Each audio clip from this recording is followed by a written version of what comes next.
তাদের একবারও কি বিদায়টা কি প্লেজেন্ট বিদায় হয়েছে? 96-এ 2006-এ একবারও কি প্লেজেন্ট বিদায় হয়েছে? এখান থেকে তারা কিছু শিখবে না? রাষ্ট্রপতি প্রসঙ্গে বেশ বিতর্ক চলছে এবং বিএনপির কয়েক নেতারই মধ্যে রাষ্ট্রপতির মেয়াদের মধ্যে পরিবর্তন হবেন কিনা সে নিয়েও সংশয় প্রকাশ করেছেন। এনসিপি এই ব্যাপারে বেশ কঠোর অবস্থান, আপনারা এই রাষ্ট্রপতির অপসারণের জন্য বরাবরই দাবি জানিয়ে আসছেন। পরিস্থিতিটা সামনে আসলে কোন দিকে যাচ্ছে বলে মনে করেন? জি, এটা বলার আগে দুটো জিনিস আগের প্রসঙ্গ থেকে বলি। একটা হলো যে আপনি এই যে গণভোটকে আদালতে পাঠালেন, প্রথমত এটা একটা অত্যন্ত নজিরবিহীন এবং এককার্যজনক কাজ হয়েছে এবং এখানে বিএনপির দলীয় আইনজীবীরা জড়িত। ভাই যদি অস্বীকার করেন তাহলে কিছু করার নাই। এই যে গাজী কামরুল ইসলাম সজল, গাজী তৌহিদুল ইসলাম, তারা জাতীয়তাবাদী আইনজীবী ফোরামের নির্বাহী কমিটির সদস্য।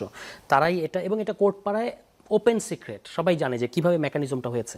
আপনি সেটাকে ওখানে নিয়ে গেলেন এবং গণভোটকে নিয়ে গেলেন।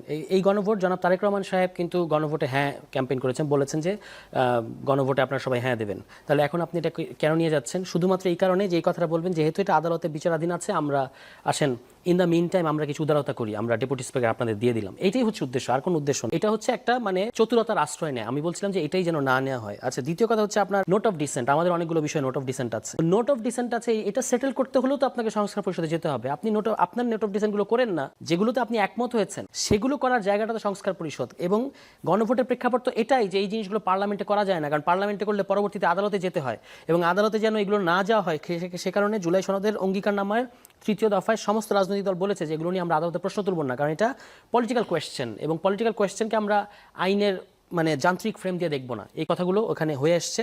এই পুরো ব্যাকগ্রাউন্ডটা, পুরো প্রেক্ষাপটটা যদি বিএনপি আজকে ভুলে যেতে চায় কিংবা জাতির সাথে বলতে চায় যে না এখন আমরা যেহেতু 2/3 আছি, আমরা সংসদ বুঝি, আমরা যেটা বলবো সেটা বাস্তববাদী, বাকি সব আবেগী, এটা খুব খারাপ জিনিস হবে। এবং বিএনপির পক্ষ থেকে আমরা সবসময় এটা শুনি যে আমরা রাষ্ট্র পরিচালনা করেছি, আমাদের অভিজ্ঞতা আছে, আমরা বুঝি বাস্তবতাটা কি, আপনারা সবাই খুবই রোমান্টিক।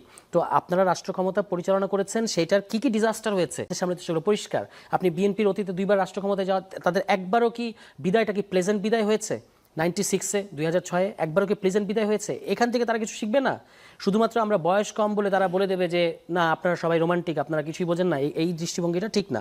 এবার আসলে রাষ্ট্রপতি প্রসঙ্গে, বিএনপি যদি ন্যূনতম আত্মমর্যাদা থাকে, এই রাষ্ট্রপতি একদিনও বিএনপি আসার পরে থাকতে পারেন? এবং এই খাঁচার পাখিটাকে আপনি বের করলেন, জনাব তারেক রহমান সাহেব তাকে প্রোটোকল পর্যন্ত দিলেন। এটা তো গণ অভ্যুত্থানকে আপনার অশ্রদ্ধা করা।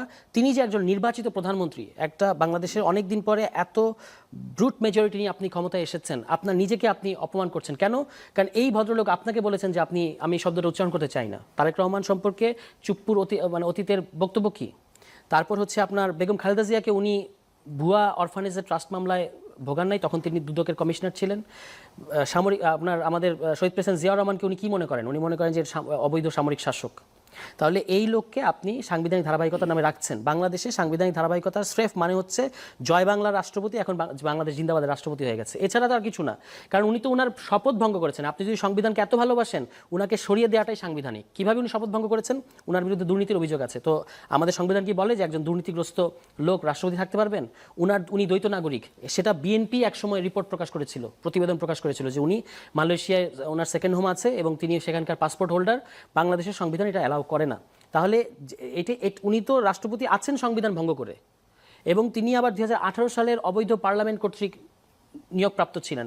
এই সমস্ত গ্রাউন্ডে তাকে সরিয়ে দেওয়াটাই ছিল সাংবিধানিক, এবং তাকে যে রেখে দিয়েছে বিএনপি এটা হচ্ছে, এবং যেভাবে তারা যান্ত্রিকভাবে মেয়াদের প্রশ্ন তোলে যে এটা সংবিধানে ওনাকে 5 বছর রাখতে হবে। তো এখন তো মানুষ যখন পাল্টা বলবে যে ওই শেখ হাসিনার পার্লামেন্টেরও 2029 সাল পর্যন্ত থাকার কথা, তখন আপনি কিভাবে উত্তর দেবেন? ফলে সংবিধান নিয়েও বিএনপি যেভাবে ব্যাখ্যা করতে চায় এটা অত্যন্ত যান্ত্রিক এবং অত্যন্ত, আমি বলবো যে মানে সরল একটা ব্যাখ্যা তারা দিতে চায়, যেটা মানুষ কিন্তু সাথে সাথে প্রশ্ন করবে যে আপনি তাহলে জাতির পিতার প্রতিকৃতি রাখেন আপনার মাথার উপরে, এটা তো সংবিধানে বলে দেওয়া আছে, আপনি এখানে সংবিধান ভঙ্গ করছেন কেন? আপনি স্ট্রিক্টলি সংবিধান মেনে চলতে পারবেন না। কিন্তু চুপ্পুকে কোনো এক অদ্ভুত কারণে কোথাও বিএনপি এরকম কোনো প্রতিশ্রুতি দিয়ে রেখেছে কিনা সেটা আমরা জানি না, কিন্তু এরকম একটা আত্মমর্যাদাহীন ব্যক্তিকে, একজন দুর্নীতিবাজকে বিএনপি যেভাবে রাষ্ট্রপতি হিসেবে পোর্ট্রে করার চেষ্টা করছে, এটা বিএনপি রাজনীতি হতে পারে না। ধন্যবাদ।